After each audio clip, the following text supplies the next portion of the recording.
kahit sino. Kapag mag-isa ka, walang hadlang sa gusto mo.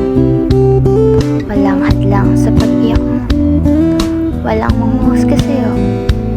Mailalabas mo lahat ng hinanakit mo sa mundo. Yung tipong ikaw lang nakakarinig pero solid. Solid dahil wala kang napagsabihang iba bukod sa sarili mo. Naibsan pa rin ang bigat na nadarama mo. Kaya masayang maging mag-isa dahil malaya ka.